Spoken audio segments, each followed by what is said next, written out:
Siliguri medical college সংলগ্ন এলাকায় এক মহিলাকে হেনস্থা ও ভয় দেখিয়ে টাকা নেওয়ার অভিযোগ উঠল তৃণমূল কংগ্রেসের রাজ্য সাধারণ সম্পাদক রফিকুল ইসলামের ছেলে রাজ খানের বিরুদ্ধে। ঘটনাকে কেন্দ্র করে রবিবার রাত থেকে ব্যাপক উত্তেজনা ছড়ায় এলাকায়। অভিযোগ, রবিবার সন্ধ্যায় রাজ খান ওই মহিলার বাড়িতে গিয়ে জোর জবরদস্তির চেষ্টা করে। সেই সময় মহিলা চিৎকার শুরু করলে অভিযুক্ত সেখান থেকে পালিয়ে যায়। পরে স্থানীয় বাসিন্দারা তাকে ধরে ফেললেও পরে ছেড়ে দেওয়া হয় বলে জানা গিয়েছে। সোমবার অভিযুক্তকে খুঁজতে মেডিকেল মোড় সংলগ্ন এলাকায় রফিকুল ইসলামের হোটেলে পৌঁছান স্থানীয়রা। অভিযোগ, সেখানে রাজ খানকে লুকিয়ে রাখা হয়েছিল। অভিযুক্তকে খোঁজাকে কেন্দ্র করে দুই পক্ষের মধ্যে বচসা শুরু হয়। পরিস্থিতি উত্তপ্ত হয়ে উঠলে উত্তেজিত জনতা হোটেলে ভাঙচুর চালায়। খবর পেয়ে মেডিকেল ফাঁড়ির পুলিশ, বিশাল পুলিশ বাহিনী ও কেন্দ্রীয় বাহিনী ঘটনাস্থলে পৌঁছে পরিস্থিতি নিয়ন্ত্রণে আনে। পরে অভিযুক্ত রাজ খানকে আটক করে থানায় নিয়ে যাওয়া হয়। অভিযুক্তের বাবা রফিকুল ইসলাম দাবি করেন, তার ছেলের সঙ্গে ওই মহিলার পরিচয় ও কথাবার্তা ছিল। রবিবার তার ছেলেকে মারধর করা হয়েছে বলেও অভিযোগ করেন তিনি। পাশাপাশি হোটেলে ভাঙচুর চালিয়ে নগদ টাকা ও দামি ঘড়ি খোয়া যাওয়ার অভিযোগও তোলেন। এদিন এই বিষয়ে অভিযুক্তের বাবা রফিকুল ইসলাম কি বলছেন শোনাবো। দাদা, আজকে কি হয়েছিল আপনার? অ্যাকচুয়ালি আমার দুটো ছেলে, আমার বড় ছেলে কোনো একটা মহিলার সঙ্গে বোধহয় ভালো একটা বন্ধুত্ব ছিল, বা দেখা করতে গেছিল বা কথা বলতে গেছিল, ওকে মারার পরে আমরা আর কোনো কথা বলিনি। কালকে আমি আমার ছেলেকে বলছি, ছেলে বলছে কেস করে দেবো অঙ্কুর। আমি বলছি না, কেস টেস করতে হবে না, থাক, যেটা হয়েছে হয়ে গেছে। আজকে এরা প্রি প্ল্যান করে এখানকার যে মণ্ডল সভাপতি আর কার্তিক ভক্ত বলে একটা ছেলে, এরা সব আসছিল, ইরু সরকার। আমি ওদেরকে বললাম, বুঝাই যে যদি কোনো অসুবিধা থাকে বসো, আমি সেটা মিটাই দেওয়ার চেষ্টা করব। কোনো কথা না বলে ধমাধম করে এগুলো সব ভেঙে দিল।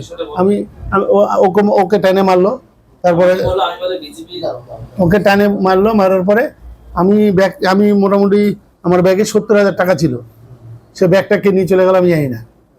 মোবাইল দুটো খালি আমার পকেটে ছিল, মোবাইল দুটো পাইছি।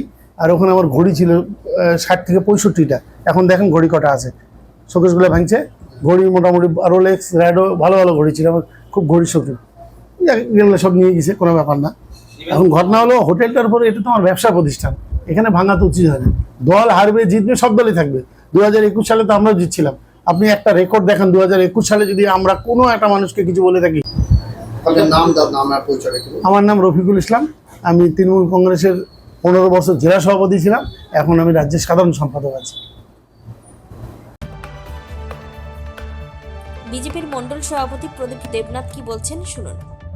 দাদা, কি হয়েছে গোটা বিষয়টা? আমি বাস স্ট্যান্ডে দাঁড়িয়েছিলাম, সে সময় দেখলাম পুরো গ্রামবাসী, যে গ্রামের লোকজন প্রত্যেকে ছুটে এসছে। তারপর আমি জিজ্ঞেস করলাম ব্যাপারটা কী হয়েছে, আমারও জানা ছিল না।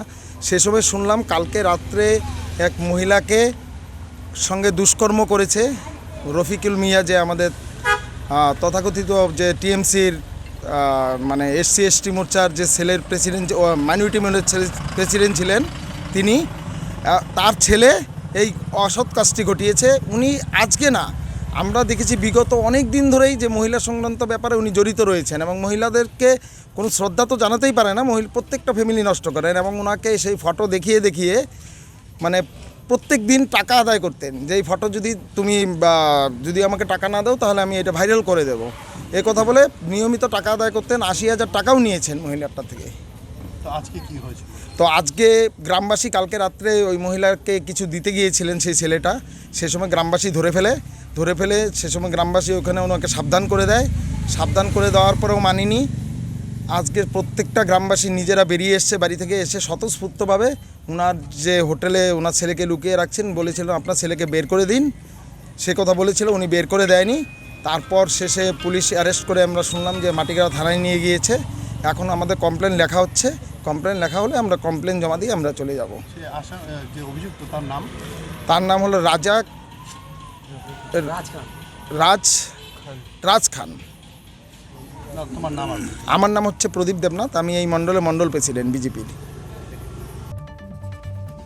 অন্যদিকে অভিযোগকারী মহিলা জানান, সোশ্যাল মিডিয়ার মাধ্যমে অভিযুক্তের সঙ্গে তার পরিচয় হয়েছিল। এরপর ভয় দেখিয়ে তার কাছ থেকে 80,000 টাকা নেওয়া হয় বলে অভিযোগ। রবিবার বাড়িতে এসে হাত ধরে টানাটানিও করা হয় বলে দাবি করেন তিনি। অভিযুক্তের কঠোর শাস্তির দাবি জানিয়েছেন ওই মহিলা।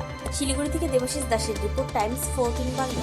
উজ্জ্বলতা হারিয়ে গেছে, স্পট পড়ে গেছে, ব্রণ ভর্তি, তাই আর দেরি না করে আজই আসুন রায়গঞ্জের চণ্ডীতলায় হেলথ প্লাস মাল্টি স্পেশালিটি ক্লিনিকে এবং এখানে পান অভিজ্ঞ ডাক্তার দ্বারা ফ্রি স্কিন টেস্ট। আরো বিস্তারিত জানতে যোগাযোগ করুন 9674895169 এই নম্বরে।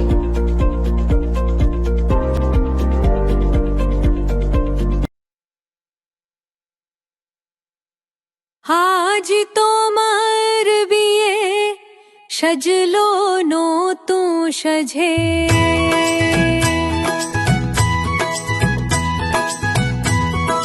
সবার মনেতে আনন্দ